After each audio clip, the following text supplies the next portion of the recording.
There is an economic, cultural, and demographic regression that has been going on for the last few centuries. Arabs, Vikings, and Magyars regularly appear here and there on the horizon to rob and rape everything that is good and bad, to chop up the discontented, burn their houses, and maybe build their own in their place, driving the unfortunate from their homes. In short, in the early Middle Ages, everything is not what they used to, that no one will ever live well or even normally. But they didn't even have to get used to it, because you are born in a situation where things on average always get worse and worse. And suddenly, something starts to change. 3 centuries after the 1000th year of our era, at first glance look like an inexplicable miracle. Suddenly, in exhausted Europe, the population begins to grow exponentially, despite famine, wars, and epidemics. There is a modernization of agriculture, the development of military affairs, and a cultural boom. The dreary post-Roman world is entering the finish line of its existence, leading straight to the Renaissance, the great geographical discovery, and the era of the best part of Assassin's Creed. And one of the main engines of this era was the communal movement. First of all, in northern Italy, although in fact it affected all urbanized regions of Europe. Communes became a phenomenon unprecedented in world history, when cities not only freed themselves from the power of kings, but also created an original political culture, recreating ancient traditions on the fly, and in some way laying the foundation for modern forms of republicanism, and also modern forms of things like loans, banks, contracts, universities, and corporations. In short, the heyday of European cities, friends, is the base. Hello everyone, I am Yegor Ziryanov, and you are on the Airfield channel, where we are talking about the dead and the dead, about history. And today let's figure out what your communal revolution is, and how this miracle became possible in general, in the dull world of medieval Europe. By the way, I'm sorry, I'm shooting in absolutely unusual conditions, almost in the garage. So maybe there will be a lot of echo in this video, but I hope that we will remove it at least a little bit on the post. Mid-9th century ad. In the city of Verdun in the northeast of modern France, a bloody conflict between the children of Charlemagne ends with negotiations. Yes, this place is lucky for bloody conflicts. Western Europe is losing its last hope for unity, and is splitting into several parts. The power of the Carolingian dynasty hangs in the air, and the lands under its control are plunged into years of political chaos. The ambitions of Charlemagne's descendants destroyed the Frankish kingdom, but it was they who sowed the seeds of Europe's future political diversity. The collapse of the Karolinska world order has created a field of opportunities that a huge number of counties and cities of the West will not be able to take advantage of. Over the next century, Europe entered a period of economic growth. Demographics began to grow up again, and maritime trade resumed. The dreary early Middle Ages with its post-Roman crisis, and one large arable land for the whole continent were going into the past, and the cheerful High Middle Ages with its knights, universities and cities loomed ahead. There was more food, and it began to accumulate in the trading settlements, where the abbey, the bishopric, the feudal lords and just idle townspeople got rich by selling each other everything that sold well, most often grain and wool. Yes, not iPhones, but not bad either. The prosperous cities of northern Germany, relying on their monopoly in the Baltic trade, laid the foundations of the Hanseatic League. The German princes north of the Aal defied the Holy Roman Emperor. By the way, there is still a place for a challenge in these places. You can challenge the Alpine ski slopes, the German Autobahn, or the size of an Italian pizza. To do this, it is enough to buy cheap airline tickets. In the context of the general political crisis, a sharp increase in trade turnover and international trade, many cities have acquired municipal institutions. Later, they were assigned the name of the commune from the Latin word common. Their own communes appeared in Flanders, on the territory of modern Benelux.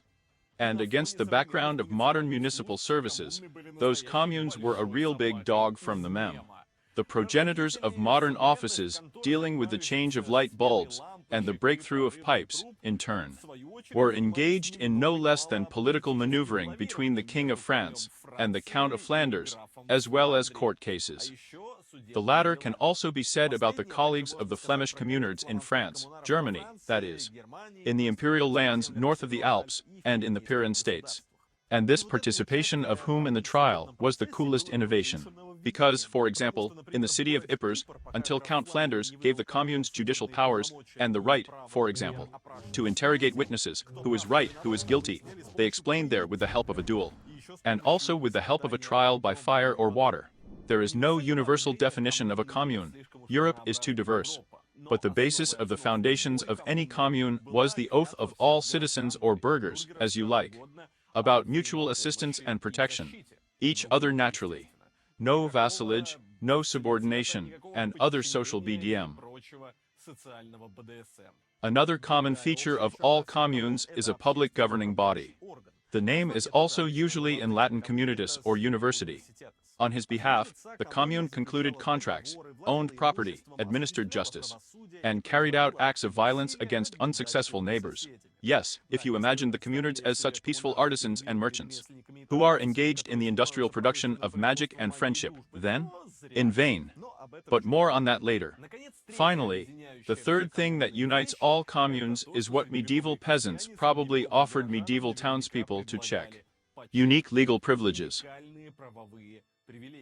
Remember the inscription on the gate of the Auschwitzarbeit matched frei camp, labor liberates. It is rarely remembered that this is actually a kind of playing off of such a motto of many medieval cities, which sounded like the state of Luft matched frei. The same phrase, only frees up the city air here. By the way, this often happened almost literally. Many cities were being freed from unrealistic dependence, and therefore, all sorts of runaway peasants, criminals, impoverished knights, marginals, and just those who did not like, this concept ran headlong there. That guy over there in the castle on the hill protects us, like other such men, and therefore we have to pay him something. And in return we will not become the main participants in the traditional spectacle of execution in the central square.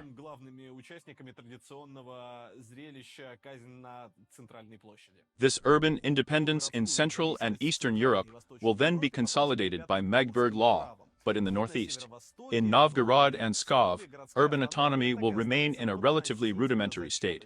However, do not overestimate the pan-European urban autonomy. Yes, in some places communes literally replaced the court, but more often their jurisdiction did not extend much further than the construction of playgrounds, bike paths, and the pacification of noisy neighbors. And since the 12th century, the festival of self-government has been curtailed in general, when the monarchs gradually began to take themselves in hand. In Flanders, the rights of cities were taken away by the Grab Philip of Alsace. The communal revolution was curtailed in France. And in Germany, only the status of an imperial city remained from it, which meant only that the city was directly subordinate to the Holy Roman Emperor, and not to the local feudal lord. It was more fun in Gandhi, but this is too separate a conversation, which we also partially already had. There is a link in the tips. Plus, cities are a hotbed of debauchery, free-thinking, and all other sins, like sandals with socks and pizza with pineapples. I love the last sin, by the way. And it is also the source of an attack of Octin people who are trying to just walk along paved city streets. It's impossible. It's all wrong. It's all evil. So the church, as you understand, was also very unhappy. Bishop Eve of Chartres called for any agreements with the burghers to be considered invalid. And the theologian and historian Gibbert of Nensky called communal ulcers with which serfs hide from the power of their masters. And then it would be possible to finish this video with the words, well, all the dudes, we disperse. The plastic world in the face of guys in crowns and cassocks has won again. In general, there is nothing to do. That's it. If not for one region of Europe.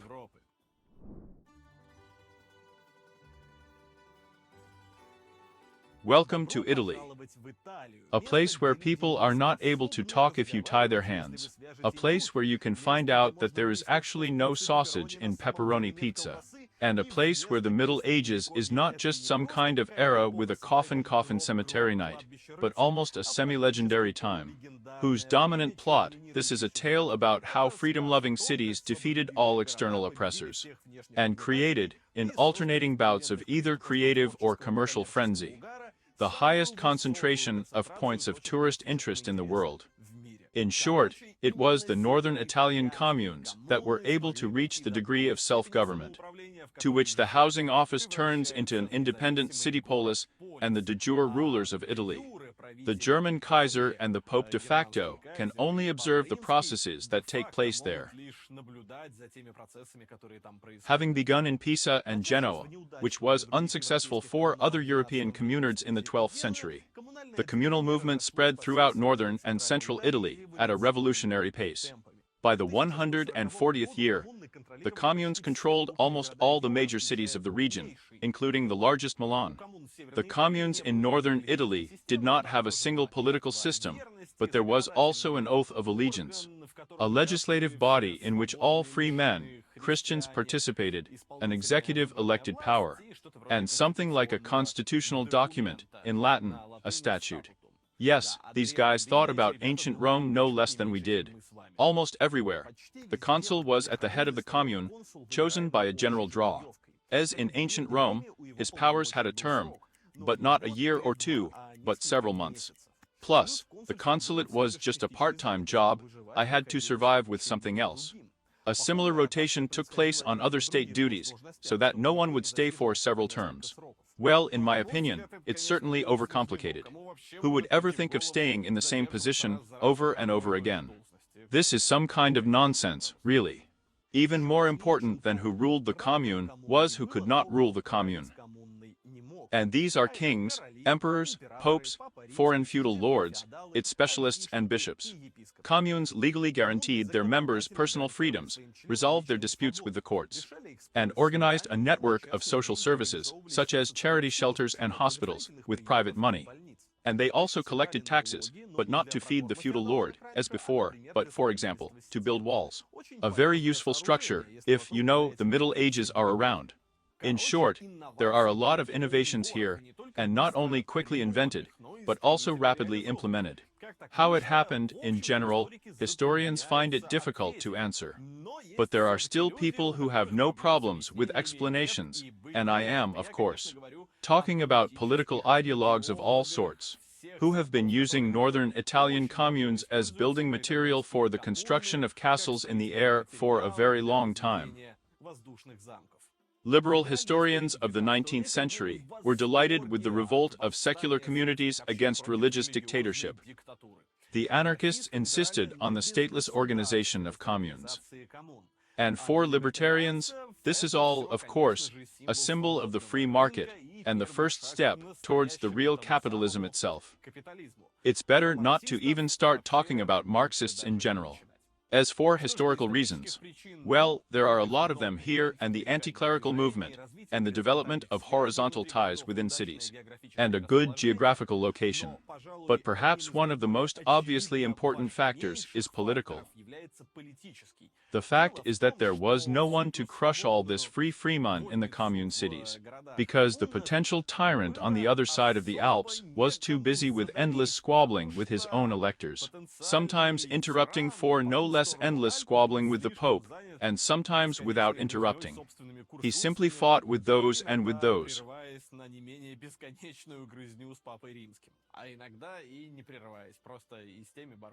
In general, this is a very instructive story. While one potential boss is fighting with another potential boss, a window of opportunity opens up for you. This is, by the way, about how political competition works in general. But back to the story.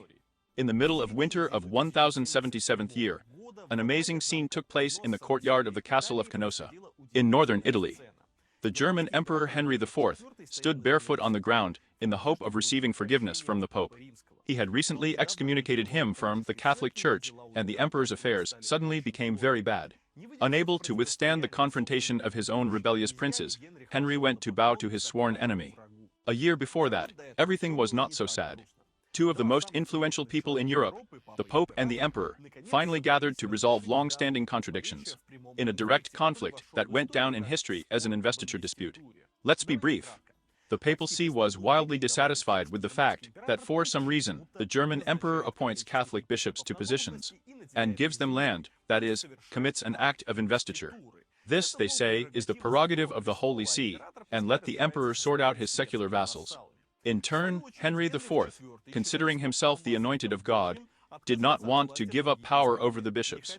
Anyone who has played crusader with the kings knows that the point here is not only and not so much in the appointment ritual, but in the oath of allegiance that is taken during the investiture, and these are taxes, and the army, and chaste respect points. The Pope, on the other hand, felt able to break the secular power once and for all and rule Italy on his own. The investiture dispute lasted for half a century and ended in a kind of compromise, but in the end everyone suffered. How's it going? Everything except the communes? The communal movement arose precisely on this rift between the papacy and the empire. The investiture dispute is often simplified, and attempts are made to present it as a struggle for ecclesiastical freedom on the one hand, and for the preservation of the imperial order on the other. But in fact, the structure of medieval Europe was so complex that it is, frankly speaking, almost impossible to figure out who was really fighting for what and against whom. It's not like finding a needle in a haystack. Imagine that you need to find 2 million hidden needles on a giant abandoned ranch, and use them to build a one-to-one model of St. Mark's Cathedral.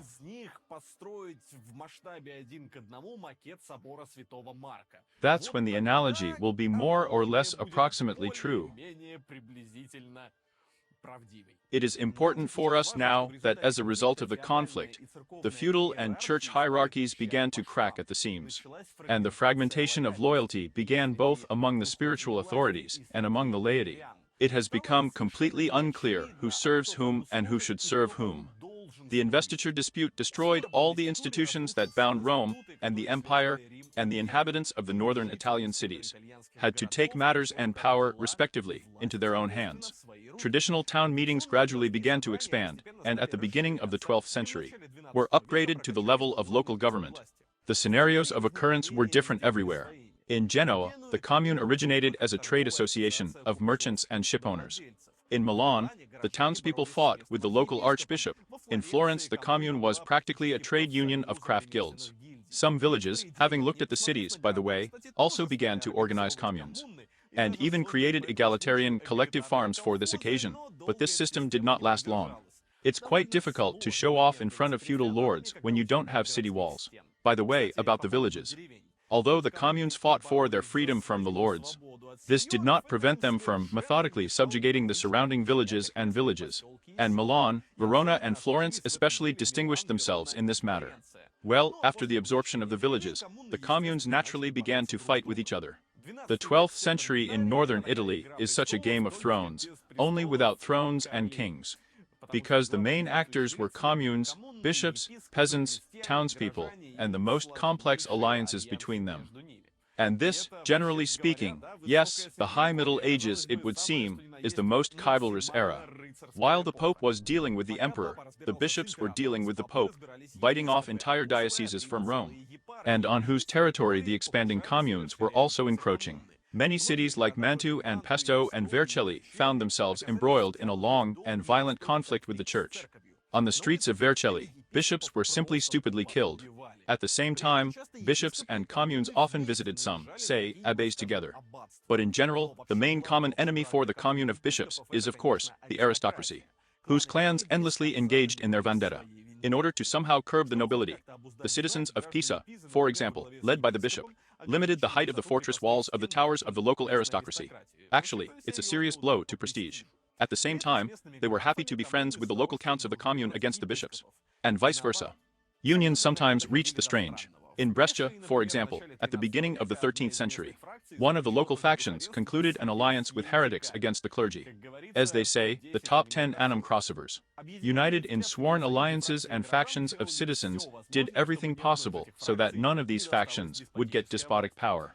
There were a lot of laws and agreements in this regard, for example, the limitation of the term of power of consuls. And you know what? It worked. In fact, this is how the system of checks and balances was born, which later, through several notorious revolutions, will enter almost all the constitutions of the world. At the end of the chaotic 12th century, the old rural lords remained only in the most unurbanized areas, where bishops and communes were simply not interested in climbing. And northern and central Italy have turned into a patchwork quilt woven from free, dissimilar urban communes. In Tuscany alone, there were about 20 communes with an area of up to 5,000 square kilometers. The commune of the city of Siena, for example, absorbed as many as 5 former dioceses and did not plan to stop. In general, northern Italy was, by a large margin, the most urbanized region in Europe. By the middle of the 14th century, there were 48 cities with a population of 5,000 people, and 37 cities with a population of more than 10,000, and often much more than 10,000, in the river valley alone. The population of Milan by the end of the 13th century came to 200,000 people, and Venice stepped over 100,000. The growth rate in the 12th century in Italy was 4 times higher than in other parts of Europe. The population of Bologna and Pisa has grown 50-fold. Let me remind you that the population of Moscow in those years would have been enough for a couple of modern metro trains. And cities like Berlin and Amsterdam did not exist at all. Why do we need a world in which there is no Berlin and Amsterdam? Such a question. Small farms were bought up and merged into larger ones. The institution of private property was developing, and with it modern credit, banking, investment contracts, and all that sort of thing. For example, in a video about the Medici, they talked about some of these things separately. Florence even began to mint its own gold coins florins. Regular coinage in Europe, if anything, has not been since the 7th century. In short, by the 13th century, the economy of northern Italy was no longer medieval, but could already be considered a market economy. Merchants stopped wandering, and instead of fairs, opened cozy offices with latte and chill-out zone, turning into a new oligarchy in many cities, forcing the old rural nobility to pay tribute to them, and began to compete in the game of who has the richer cathedral and palace. At the same time, many famous universities began to develop, such as Bologna, which, for example, was funded by the local commune, and all this splendor is considered a clear proof of the superiority of the Republican model, decentralization. And also all this is considered, of course, a distant ancestor of the modern Republican democratic system. But there are so many tensions that the owl risks being torn into minced meat. Simply because communes, like the ancient object of inspiration, were actually not such democracies. Strictly speaking, the norm of life was the oligarchy. This is real politics. If the Italian communes, some of them, can be called republics, then they are unconscious republics. We don't have a single proof that before the 14th century, at least one of all these progressive citizens thought about what kind of visionary work they were doing together. Let's go back to terminology altogether for a second. The fact is that in Marxist historiography, all these processes were called by the very phrase that we use today, the communal revolution. But what does that even mean? Such a formulation implies some kind of sharp, hard conflict between at least 2 sides. In the Marxist reading, it meant that the freedom-loving townspeople gathered, the lower classes, and with pitchforks and torches, drove the seniors into the forest. Actually, we have very few sources, because the bureaucratic boom will happen much later, but based on the data that historians have now, we can assume rather the opposite. I mean that the communes, apparently, were not the result of a revolution, not a tough confrontation, but on the contrary, a compromise between the secular and spiritual authorities, between the urban and rural population, and so on. Italian landowners, unlike many of their European counterparts, lived in cities and ruled in cities, and communes were born seigneurs. Membership in the commune was often limited to a narrow elite of patrician families, who, however, were forced to act on behalf of and in the interests of the city, and protect common interests simply, well, at least for the sake of survival. And do you know who didn't like it all? The man who wore the crowns of Italy and Germany, the German emperor.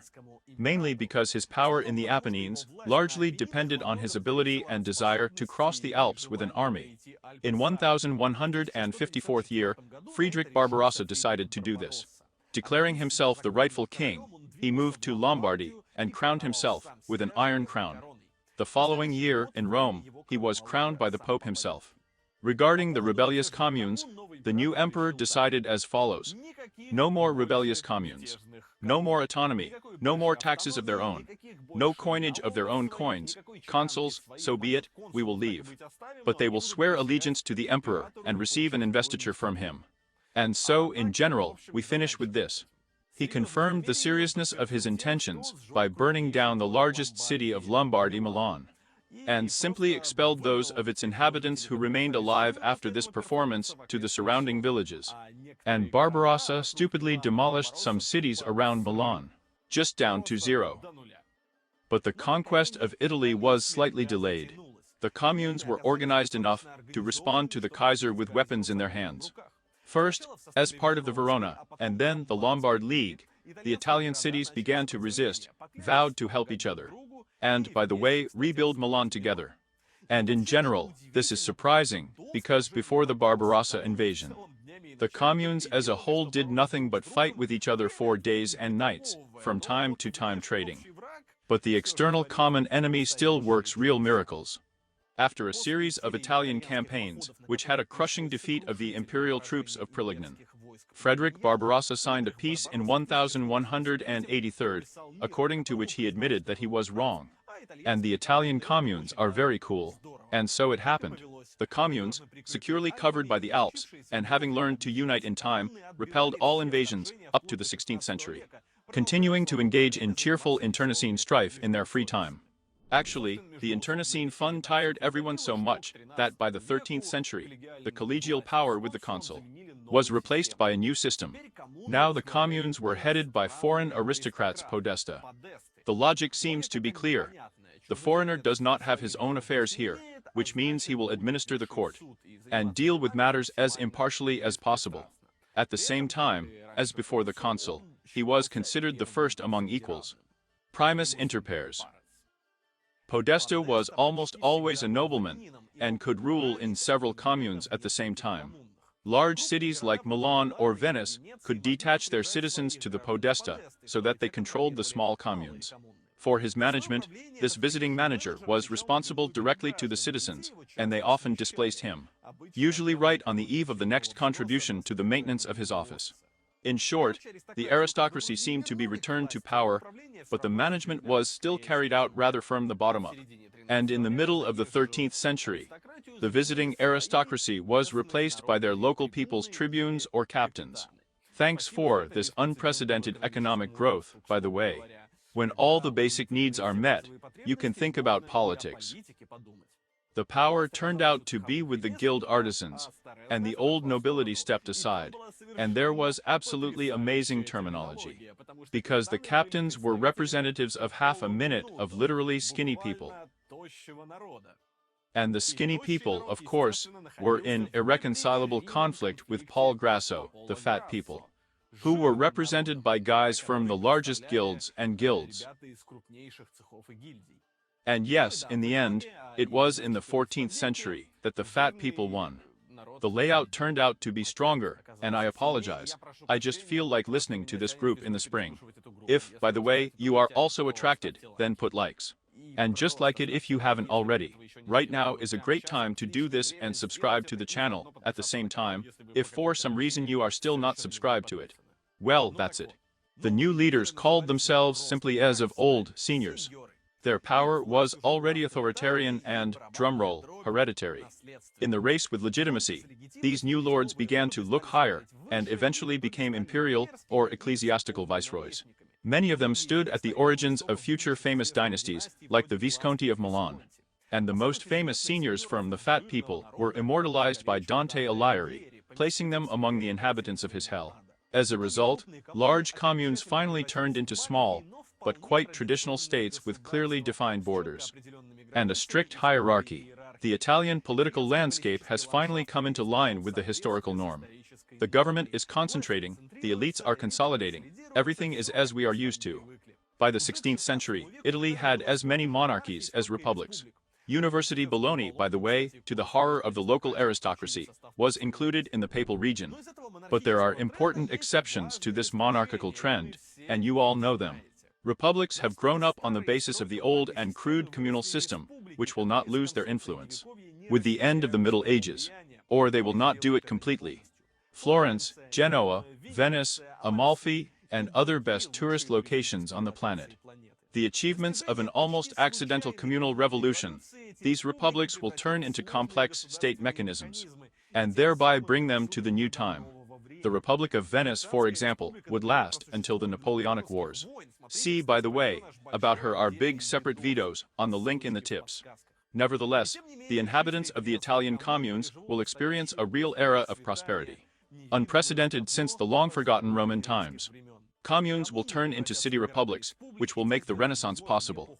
And in general, it doesn't matter that by this point, they will be ruled by all-powerful clans, like the Medici. It is important that the communes have in principle become one of the main sources of ideas of modern European republics, and an identity based not on belonging to a country, but on belonging to a city or at least to a region, will survive in Italy, in general, to this day. I saw with my own eyes once in Venice how the price of a cocktail at a local bar changed twice. First after switching from English to Italian, and then after switching from Italian to the Venetian dialect. A separate joke of such an identity in general, or of the identity that preceded it, this one from the era of communes, is that, in general, a lot is needed for national self-consciousness. We need a national myth, a national narrative, some kind of great past, force weapons, statehood, special symbols to the fig of everything. But for the identity of a resident of the commune, apparently it was just necessary to be a resident of the commune. Yes, it's easy to exist in a free medieval city, which, by the way, sounds pretty fan-like. And this is all the absence of narratives or any special theories that described all this at that time.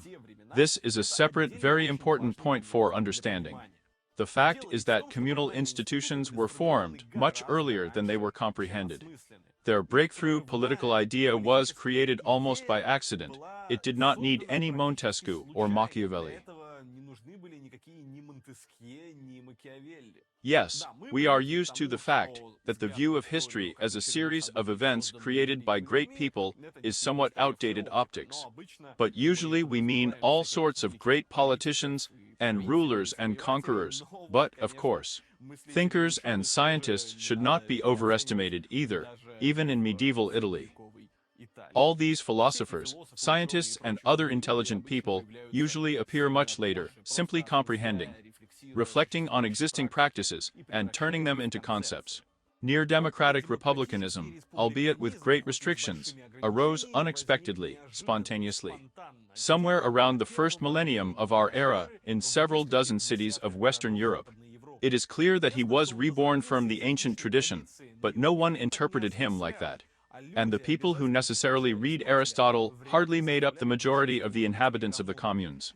No, they were merchants, artisans, peasants, landed aristocrats, clerics of all possible dignitaries, all busy with their own interests. The usual social cross-section of a medieval city. Communes, as it were, arose by themselves, because they could not help but arise, because there were all the conditions for this. And people, generally speaking, are not fools, and even quite the contrary, absolutely amazing creatures that are able to adapt and use the opportunities available to them in the most unexpected way.